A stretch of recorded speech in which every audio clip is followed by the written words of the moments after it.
everyone. Welcome. I'm Tony D, and I'm not sure if I'm going to call this Screenwriting Tips or Screenwriter's Rant or whatever, but today we're going to talk a little bit about the culture war as it is really now seems to be unfolding, and how this may impact your stories. So let's define the terms here. What's a culture war? Well, the culture war is, in broad terms, basically left and right, right? So you have people on, and there's people all the way across the political spectrum, and it's really not just left or right, but that's where it kind of just splits off into, because the natural tendency in people is to get very tribal and to gravitate towards the biggest tribes that, you know, the biggest umbrellas that can defend you. And that's sort of where we are right now. And part of the reason for that is myriad. But, I mean, broadly speaking, you could say, well, the election of Donald Trump and the media's reaction to that, combined with just a polarization of a lot of issues that in previous years weren't so polarizing. So, as we look to write stories for movies, we come across a lot of problems. Now, it's always been true that Hollywood and the movie industry in general has been very much on the left side of politics. However, when there were more conservatives sort of dominating I wouldn't say they dominated the culture necessarily so much, although to some extent they did. I would say they definitely dominated the financial aspects of the movie making industry, because, you know, when you get right down to it, when people get rich, they tend to shift to the right side of politics because that's where their money lies. It's partly about taxes, and you realize you start making money. That's when people, you know, when people get older and they get a job and they first start paying taxes and they realize, oh my God, this is very expensive. They tend to start shifting their political beliefs, because it's like, hey, I don't want to pay all this money for other people to do stuff. That's just a general tendency, at least in the United States. Probably elsewhere too. So you've always had this sort of left-leaning bias in Hollywood. And what did that translate into? Well, for one thing, it translated into this kind of worry that they would be perceived as not liberal in a lot of the movies they present.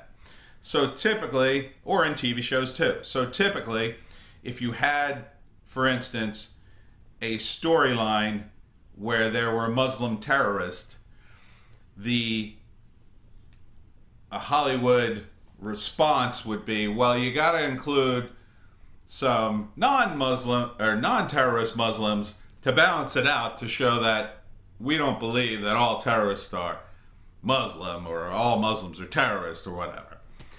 And that, you know, that balance was, it's not wrong or right, but depending on the story you're trying to portray, on one level I can understand it. You can create the wrong impression if you have, for instance, Frank Miller did his comic book, The Red Terror, which, from all the press I've read about it, was actually originally going to be Batman fighting ISIS, basically.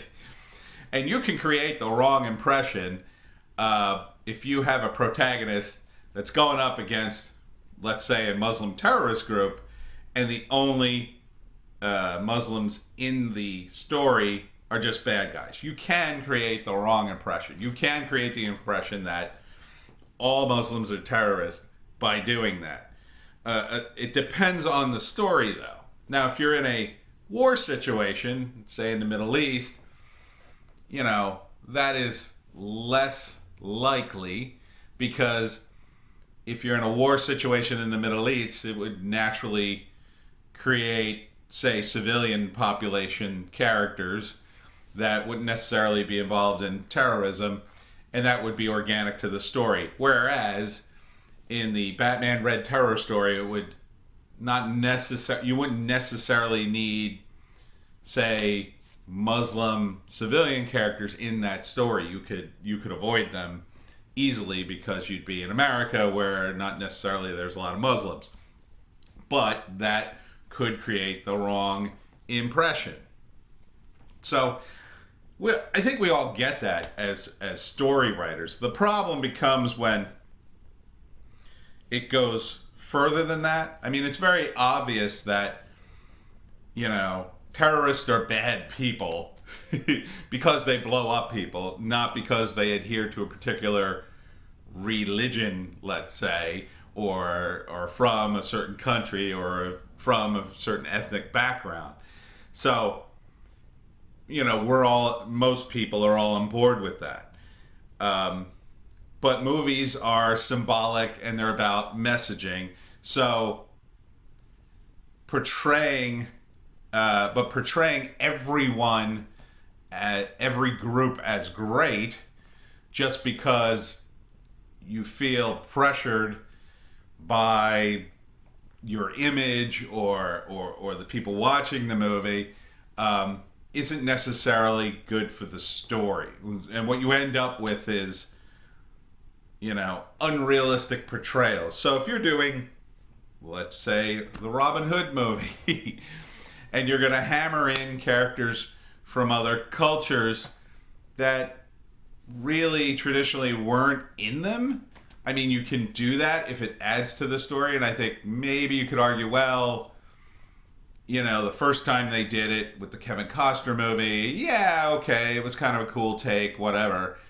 Now it's kind of like, oh no, we gotta have that extra diverse character in the mix because, we need to appeal to... It's just pandering is what it comes down to. It's... Hollywood's politics are a lot like Hollywood's fashions or any other Hollywood trend. It's really just for show. Most actors and creative people, we are in a very vulnerable position because we don't work, we don't eat, and we've all been in that position where if you're not working, you got to go do some work, some actual work, and you're not doing the creative stuff. And for creative people, that's very tough. If you're not one of those people, it's really hard to explain. I've been explaining it my whole life, but it's really tough to go back working on a day job when you've been paid to write or act or sculpt or whatever. You want to do it full time. It's your passion. It's what you want to do, and so it's hard to go back to that. So consequently, you're constantly in this situation where you could be at any time thrown to the wolves. If you have the wrong political opinion, you make the wrong move on Twitter or anything. So that fear drives people to conform to whatever. It's not just politics, it's everything. People are afraid. I mean, when you look at Harvey Weinstein and that whole situation, I don't condone it, but you understand the fear of the people who were working or trying to work in the industry with a powerful guy like Harvey Weinstein. He could instantly make your career go away, or he could instantly make you a huge star where you're never going to have to worry about working at a gas station again. So, and again, that's not necessarily a pass for looking the other way when someone gets sexually assaulted, but I understand the mental gymnastics people are doing. So if you're trying to do a story and you're forced to do these mental gymnastics in the story for the sake of the fear of the producer, the studio, the actors, or whomever, that's what drives it. It's fear. It's fear of, I'll never work again. And as screenwriters, we have to, on the one hand, you have to understand it. Okay? You have to understand that when you send in a screenplay, and they want to make certain changes, like, you know, there's not enough female characters in this for our female demographic, that's one thing. But when they say to you, like, oh, you know, we can't have a character like this because he's too stereotypical, you know, that's another thing, right? So, you know, whether or not your character is a racist stereotype or will be perceived as a racist stereotype, it's a really tough call sometimes, because that may just be the perception of the producer. You know, I dealt with guys creatively, and I had this argument one time where, you know, we didn't have a lot of minority cast members in our comedy group, and we had a scene where one of our few black cast members played a waiter, and no one thought of anything at the time when we shot it. It just the optics on it went right past us at the time, and quite frankly, if you watched the scene, it doesn't really matter, because yes, it wasn't like a scene that took place in the 50s South. It wasn't a racist waiter scene. It was just a scene with a waiter who just happened to be played by our black cast member, who was very funny in the scene.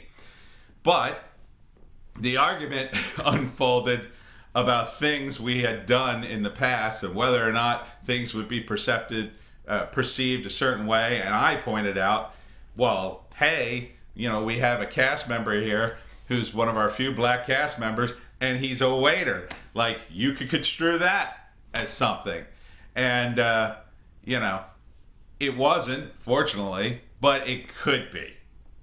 And that's part of the problem. So in that particular case, it wasn't construed as anything. But who knows? That's the problem. So if I'm working on a production and we cast a black actor as the waiter, because I had that experience, that argument with my comedy troupe, I might be like, oh, a little gun shy about casting a black guy in that role. And I might say, well, let's get away from that. I don't want people to, like, you know, perceive me as racist. So, you know, that guy doesn't get work because of my particular fears about how I'm going to be perceived as a producer of a production. So that's how complicated it is. And as a screenwriter, it's very hard to process all that. In fact, you should probably not think too much about it when you're writing, because that kind of stuff can really make you second guess your things to death. You know, I know when I'm writing comic books sometimes, you know, I'll send the comic strip out or the comic book or whatever, and I'll get it back, and sometimes the artist will change the race of the characters unexpectedly, and I look at it and go, oh, I didn't realize, you know, he was going to make this character this particular race. And then I have to look at it and go, well, does that change the joke? Is somebody going to get mad because this character of a different race is now the butt of a joke? But that's sort of after the fact, because like most writers, and most people, I think most people do this, if you're a writer, you assume characters are going to be like you unless otherwise stated, or unless otherwise important to the story. Conversely, when I send stuff to artists, they draw in a similar fashion, which is why, because I work with a lot of different artists all over the world, sometimes I get the art back and go, oh, there's a different diverse cast here. I didn't picture that in my head. Sometimes that affects the joke, and sometimes it doesn't. So I had one particular comic where the artist, he's African American. I didn't state specifically the race of the main character. He drew him as African American. I saw it, I said, oh, that doesn't make a difference to me. I could still do the same comic I wanted to do, and I continued forward. However, some fans reacted poorly to some of the jokes I made because they felt it was more of a statement about race than it was. It wasn't a statement about race at all. It's a statement about other things in comics. The comic had almost zero to do with race. I put in some racial stuff later after that reaction only because, I didn't want to completely ignore that the character was black, but, it didn't really change the concept or the character at all. He's still the same guy that I envisioned. He just happens to be African American. Now, I couldn't completely ignore the fact that he was African American. I, had to acknowledge that, but it's not a major factor in the character's presentation in the book. So, when you're writing a screenplay, these are the things that can impact you, right? So, I've worked for clients, and more often than not, they have their own particular vision when I'm writing for them, and I just follow their vision as best I can. And when you're working for hire, that's what you do. You don't have to worry about decisions like that because they're not yours to make. Up to a point. Obviously, if you have a client who's got some really wacky ideas about race and politics, and you go, I don't agree with this. This is very extreme. You might want to back away. But, I haven't had any clients like that. I've had a few near clients who were, shall we say, conspiratory nuts. They wanted to do these screenplays or novels that were conspiracy driven about real celebrities and real things that were happening. They were more conspiracy nuts than they were movie producers, unfortunately. They didn't have any money, really, and those projects never went anywhere. But, you have to make your own decision on that point. And it also depends upon what your name is on. I do a lot of ghostwriting work these days. And, although it pains me sometimes to ghostwrite certain things, if they're not super political or, they're not really mine, I'm just sort of a word monkey to get the words to my client, and it pays. It's really on my client because you have to look at the same way with a screenplay. Once you write and sell a screenplay, you've kind of handed the control over to a movie maker, and they could completely, turn it into the exact opposite message that you wanted. That's one thing you have to know going into this process. Until you're a big wig at a studio or so famous that no one will contradict you, or just rich, you're going to have to know that a movie maker can just say, hey, I've decided to change the whole thing around and your name's still on it, and there's nothing much you could do about that. I mean, there may have been a great draft of the Captain Marvel movie that we didn't see that's sitting on a shelf somewhere, and the person that wrote it is just banging his head against the wall going, God damn it, why didn't they listen to me? We'll never know. Most likely. Harlan Ellison often talked about the Star Trek episode he wrote originally, The City on the Edge of Forever. I think that was still his title. And he actually won a Writers Guild Award for it, the original draft, which was, I think I've read the whole thing. Yeah, I think it was in his book. It's pretty epic. But that's a rare exception, And if you read Harlan's take, it's not really a Star Trek episode, not an old school Star Trek episode. It has a slightly different tone.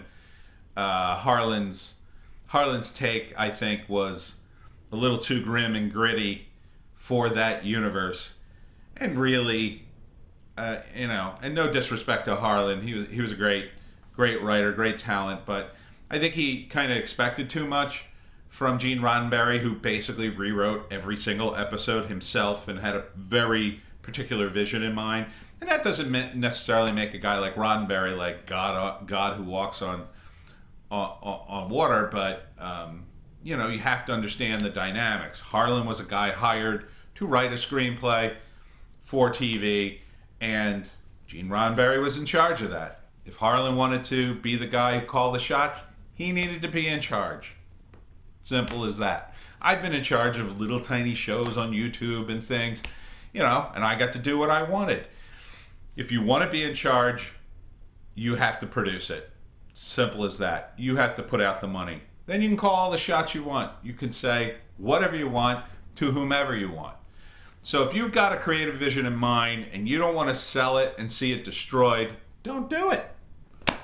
If you do it, don't complain. Take your money and don't complain, because you have to understand how the process works. And in this culture war, there's going to be casualties. So the upside of all this is really the new culture that's emerging, the one that will eventually be victorious, is the opposition, I believe, to the sort of radical PC leftist dogma that has been shoved down people's throats. And I think Captain Marvel as a movie embodies that. I'm sorry to keep mentioning Captain Marvel. It's been 3 videos and I'm still talking about that movie. But you know, it illustrates what's happening in the culture, that Hollywood and these groups and these studios are trying so hard to pander. I mean, you look at the Gillette ad and the Nike ad with Kaepernick. I mean, they're the same things. Like, they scooped that up and they immediately used it because, like, that's a hot new thing now. But eventually it's just going to go away because people get sick of trends. And once that happens, that's when you want to be on the emerging trend. That's where you want to be, on the crest of the wave. I called the superhero movie thing 20 years ago. 20 years ago, I was saying, we got to make movies. Movies. We can take these comics and turn it into movies. My good friend Christian Baranek, she was working at Disney, and that's what they did during the writer's strike. They developed graphic novels because it was a way to continue to develop properties during the writer's strike. And it's a good way to develop a movie, because a graphic novel, a lot of times, is basically a movie.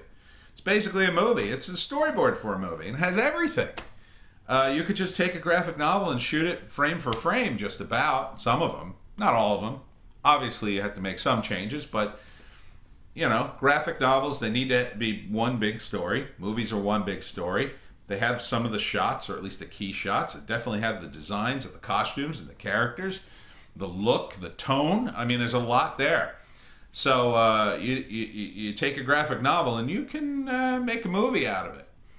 So, you know, what we need to be doing as screenwriters is we need to, you know, besides survive, we need to be looking to the future so we can get on the crest of the next wave. And the next wave is going to be the pushback from this culture war. And the pushback is going to be, okay, we've had enough of this sort of, you know, holier-than-thou attitude of a lot of millennials and people on the left side of politics. That's going to come out in the culture. That's got to come out in the movies. People are thirsty for it.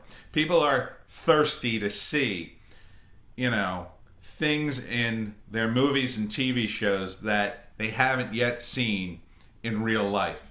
And what we want to see is the comeuppance of some of these people. Some of these Twitter guys who have destroyed people's careers and lives over, you know, some old joke or old recording or old tweet or whatever. It would be great to see a movie in which, you know, one of these people gets their comeuppance. Now, I don't mean like anything violent, but I mean that, you know, I think the only thing close that comes to mind is the end of Jay and Silent Bob Strikes Back, which is probably my favorite Kevin Smith movie. At the end of Jay and Silent Bob, they get this giant spreadsheet of everybody who's ever complained online about Jay and Silent Bob, and they go door to door beating up the people who made these complaints, and it's great. It was so cathartic, you know, and that to me was like, oh great, we're finally going to see a little bit of that in the movies. And then for some reason that kind of stopped. Haven't seen that in a while. Instead, it's kind of gone the other way. It's kind of like these people, these random people on the internet somehow get validated because they're just there and because they have an opinion. And their opinion, it's not that they have a great opinion. It's like, when I was a kid, we used to have like, you know, I don't know what you'd call them. We used to insult each other, right? When you're a kid, especially when you're a guy, you trash talk people. You go back and forth. It's not meant to be all that personal, but, you know, it can get a little nasty when you're in school, but mostly it's just, you know, back and forth fun. What I think, and part of the strategy in that back and forth fun was, it was better to strike first and strike hard, because it would set your opponent off balance in the insult war, and they would have to struggle to come back, right? I think a lot of this calling out on Twitter and in social media is a lot like that. You strike at someone hard, you blindside them with something from their past, or you frame it in such a way they look like a terrible racist, or, you know, worse. And then you let them dig their way out of the hole while you stand on top of your ivory tower going, ha ha, and other people pile on. And it's almost like that first punch, the people who pile on, like the first punch is worth, let's say, 100 points. If you pile on, the sooner you pile on, maybe get 80, 70, 60. And it goes down as you pile on, as more people pile on. And by the time you get to like 1,000 people, maybe you get 1 or 2 points just for piling on. But that's what it feels like a lot of times. It feels like this wacky righteous point system that everybody's scrambling for. You know, and that's very hard to translate into a movie. The internet's kind of boring, you know, from a visual standpoint. It's a lot of people sitting around in their houses on the internet, typing into a computer, looking at a screen, looking on their phones, doing this. So it doesn't lend itself, you know, to great scenes. You know, even the scenes I've seen of modern movies with, you know, where the internet is an integral part of the story, they're kind of boring visually, because I don't want to see that. I'm on the internet all day. Like, I want to see things in real life. I want to see exotic locations and people doing stuff. I don't want to see people sitting in front of their computers. I don't want to see a computer screen. That's what I'm avoiding by going into the movies, and I think a lot of people probably share my opinions, because a lot of people work on computers these days. I mean, it's just a fact of life. So it's something to take into account. Like, you have to create some sort of visual way to, you know, even that Jay and Silent Bob scene I described, that was a real life scene. That's why it was so hilarious.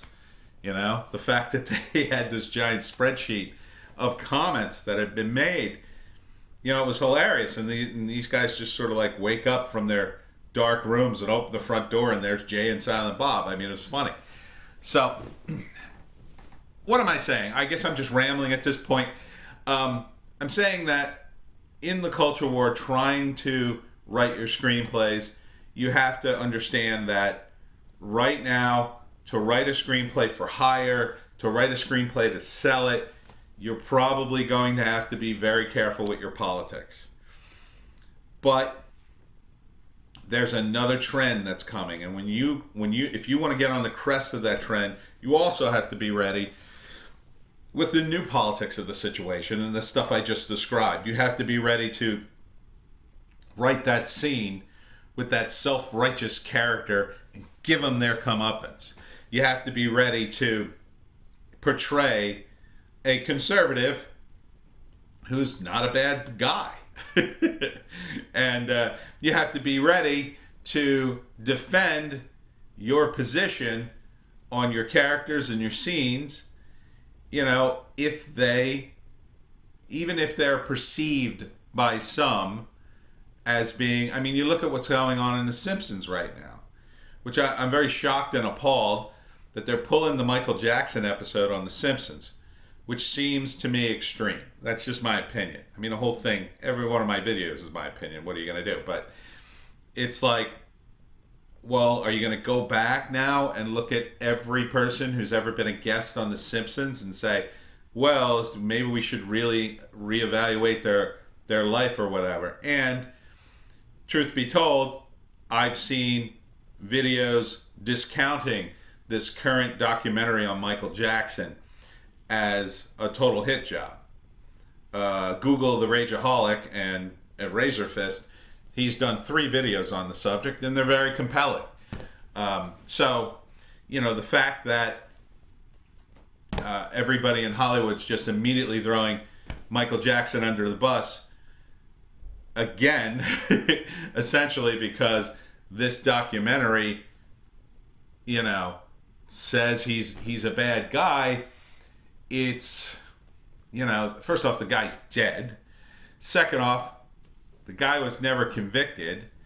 And third off, there have been people who have been convicted of things and they're not getting the same treatment at all. So you have to hold everybody to the same standard or you look like a hypocrite, in my view. And you can expect that not to happen in Hollywood. Again, it's about trends. And right now, that's a trend. I think the Michael Jackson thing is a little minor trend that's happened. Oh, the documentary came out. Now everybody's got a virtue signal like, yeah, I always thought he was a pedophile or whatever. You know, forget the evidence. There's a very compelling documentary out. Therefore, we all agree with it. Right. That's kind of it's a group think. It's a hive mind. It's a similar mental thing you'll see on Reddit a lot of times. You'll see people just, when I post on social media, I post my comics all the time. If my first comment is a positive comment, then they all tend to be positive. And it tends to spiral up in a well of positivity where I get all the imaginary Reddit points or Imgur points or whatever points I can get for a post. However, if my first comment is negative, it goes right into the toilet almost every time. And there's no way to pull out of that, because once somebody opens the floodgates to, well, you're not funny, everybody feels like, oh, I have permission to pile on now. Yeah, he's not funny at all. So it's just the nature of people, the nature of the internet, and the nature of this culture war. It's gonna keep grinding on until enough events happen to push it the other way, to finally say, okay, now the trend is, rather than virtue signal, rather than, let's say, you know, do these things where, oh, we're so diverse and, you know, to be so, I don't know, left-wing and righteous, I guess, the trend will shift the other way. The trend will shift to criticizing those people. That'll be the trend. That'll be the new trend. The new trend will be to get the people who did that before to us. And that's going to be very sad for those people, because they're going to be criticized at every turn, because that will be the trend. It's already the trend on YouTube for a lot of people who make videos. It's a huge trend. It's just a matter of time before that becomes a mainstream trend that everybody picks up on. And the news will pick up on it, and newspapers will do it, because that will be a way to sell newspapers. And it won't matter what's true and what's not true. All that will matter will be the narrative. And once the narrative gets pushed that way, and it takes a while to get pushed that way, everybody piles on. Lazy people pile on because they don't really pay attention, and they just go, oh, that must be the thing, I'll do that. So it's something you got to be aware of when you're writing your stories. And it's something you should examine in your screenplays if you can. If you can create a visual piece that would make sense. I, for one, am dying for movies like that. I would love to see a movie where it was about, it wouldn't have to be the whole movie, but where a character just virtue signals. It's just a total phony and gets his comeuppance at the end. I would love to see that. But right now we're not seeing it. But that trend is coming. I'm calling it here. Calling it right now. And I guess I got to call this a rant because a lot of it didn't make any sense. I hope some of it did. And I'm not saying, look, just completely go nuts and go the opposite way of left-wing politics. Whatever your politics are, it's fine. But I am saying you need to think about this in your presentations, and when somebody comes back at you with comments about race or religion or politics, just understand where it's coming from. It's coming from this fear of being ostracized, of being perceived wrong. Nobody wants that, but it's kind of a sore point with everybody these days as we become more polarized. But if you address that in your screenplays, in a lot of ways, you'll disarm it. If you're talking about that in your screenplay, it's really hard for somebody to come across and go, well, we should just put it all on the left side of the politics or all on the right.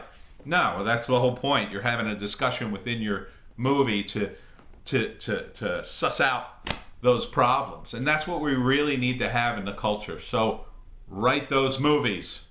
Write those movies, screenwriters, is what I'm saying. Okay, I think that's it for me. I'm going to go post this.